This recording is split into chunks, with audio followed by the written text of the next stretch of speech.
The other people that you that I see associated with you is with New Edition. Yeah, you start off with Boys to Men, but how did that connection with New Edition sort of come about? All facets of New Edition. I met Ralph at a stage play. He was doing a stage play, and I remember I came down in between. They had an afternoon show and they had like an evening show. I came down to the in between thing, and I remember his security guard was like, sitting by the door. It was just his security dude. Wow. I came. I had a hat and an overcoat. Some stuff I got from the Wichita store. And I was like, hey, man, I got some, stuff, Ralph, whatever. And he yells up, Ralph, yo, it's dude down here,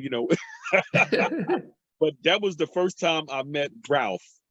And now to Black America, Ralph is like the second coming of Michael Jackson. Yeah. And sometimes I'll be like tripping, like, you know what I mean? And I actually met Bobby on the Home Again tour. No, but I met Bobby and I met Whitney that same night. But who did you meet first? You met Ralph first? No, Mike. I met Mike. You met Mike. Yeah. But then did you connect? Did you continue with Mike and BBD, no, or did you? Actually, no, I didn't. But what I always say is that because of Mike is the reason really why it was believable. Because to Boys to Men, did I think any of this stuff was real or it could happen? But it's really through Mike. Like I remember on a Sip It Ain't Easy video, I remember sitting on the set. They looked at me and they looked at him, and it was like, and they took and hoisted me up on the top of the and made me sit on the basketball rim to size me up, to size him up, so he didn't have to do it until it was time to do it. You know what I mean? Basically, if the basket would have fell, you know what I mean? Then they did the scene in the theater.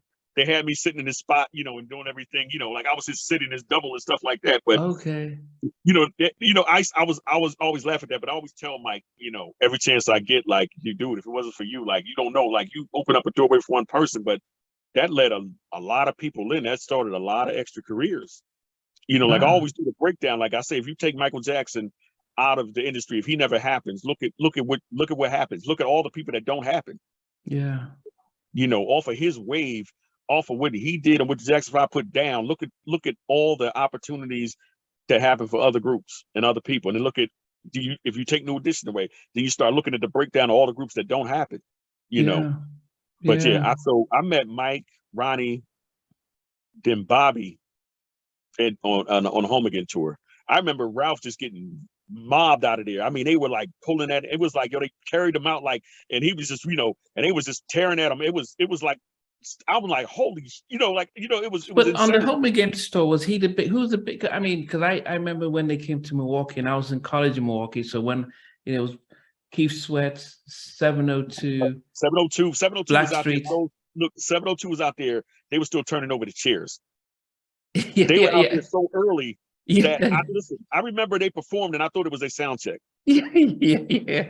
So I was standing there with the event staff, people like, that was good, like, yes.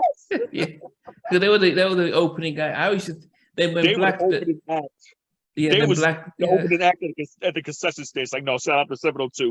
I started not too long ago. Shout out to the sisters and they dope, man. I still love them. They still performing. It was hilarious, but they did. And I remember one show I sat down and ate with them and everything. But Chucky Booker was the musical director on that tour, and I got a chance to meet Chucky, so that was big for me, man. Wow! But then the Home Again tour, because I know they say the ill-fated Home Again tour, but if anybody saw a show with all 6 of them on stage, they saw a show. No. I saw them in Milwaukee in '98 when I was in college. So it was, I was a big Teddy fan. I still am. And so I was Blackstreet was like, oh my goodness, I've just seen Blackstreet perform. And then New Edition, the 6 of them come out, and then they go back in, and Bobby, then Johnny and Ralph. And I'm thinking they don't need any opening act. They could have just done a whole thing themselves. But I was fortunate that I caught it at the beginning in Milwaukee. So I saw the whole thing. But were you backstage throughout the whole tour? No, I was backstage in Philly and Newark. Okay. Philly and Newark, and they were like months apart. So, but in Newark, Ralph wasn't there. So Bobby sang all the leads and Ricky sang some of the leads. Wow. And they did the whole show. And, and Bobby had to do the moves in Ralph's place, which, but, he did the best he could. I mean, but he did it, and I know in another night in Memphis, he filled in for Ricky.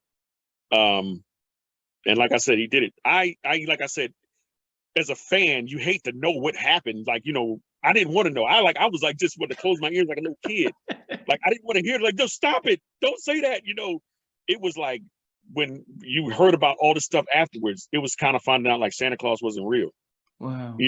As a kid, almost like it was so heartbreaking, disappointing, because what I saw when I saw that show together, I saw some of the greatest stuff I ever seen in my life.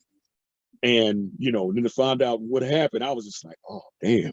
Wow. Damn, but I found this out years later. But Bobby was, here this guy is Bobby Brown, the megastar, and he stopped and signed my autograph, Yeah, but you maintain a relationship with him right now. How have you been able to manage?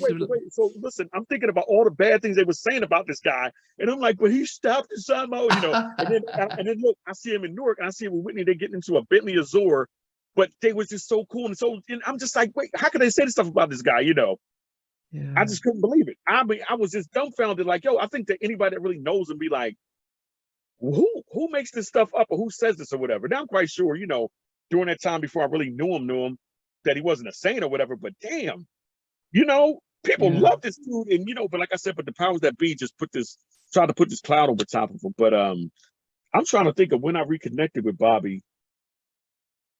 It was probably when New Edition got back together, and after Michael Jackson died. Wow. That's when I think I reconnected with New Edition, and I would just call up and be like, hey, look, I'm gonna be, and then, like I said, I think the next tour, Bobby started doing individual shows, and it was just the 5 of them. So I would be with the 5, then go off Bobby, then Bobby. But it was like, I just remember in 2016, my nephew was murdered. Wow. And I was messed up, and, being around Bobby, it just helped out a lot, because here's a guy who been through so much with death and grief and stuff like that. And, it was certain things he told me, and just certain things that, that helped me, to get through it. Wow. And I just, like I said, we just became like, just came like brothers, and my thing was this too, also, I'm a Gemini, I adjust chameleon-like at times, but if I got a problem with this person, or excuse me, say if a friend of mine got a problem with this friend and that friend, I don't stop being friends. I say that's between y'all, and I stay neutral. So that's how I navigate in between the 6 by staying neutral. But but Bobby, Johnny, Ralph, Mike, like I said, they my brothers, man. Were you part of the culture tour? Did you throughout, or did you just go some dates? No, you're gonna laugh at this. You're gonna laugh at this. I had since I didn't hear anything directly or anything like that, I just assumed that I wasn't. So I started another business venture that wasn't even going to allow me to even do that. But I was able to make the Philly show. And then I remember telling Bobby, that, hey, you know what I mean? Great show, but, this is it for, like, I'm not, this is it, but I'm saying, like, I'll be around, I'll be back, but when it's convenient for me, not when the dates are posted, So it just worked out that I was in Miami during the Miami show, which was the last show. And it was dope. It was dope. But I was at the Philly show too, and I had got the call from A&E because they used some of my pictures for Bobby's documentary on A&E. So I signed the release forms or whatever. I remember I was in the gym working out, and I got the call, and I ran over to like Staples or Office, whatever it was, and had them email me the stuff, printed it out, sent it right back. Then went back to the gym and finished working out. But I was like, like, oh man, see, also throughout the years too, my images and stuff get licensed out. Unsung, that show Unsung. Yeah. I'd have been on a couple episodes of that. My pictures and stuff like that. So, Thanks for watching. Please remember to subscribe to the channel, but most importantly, to press the notification bell so that you can be notified when we do have a new interview. Loads to come, but thanks a lot for watching.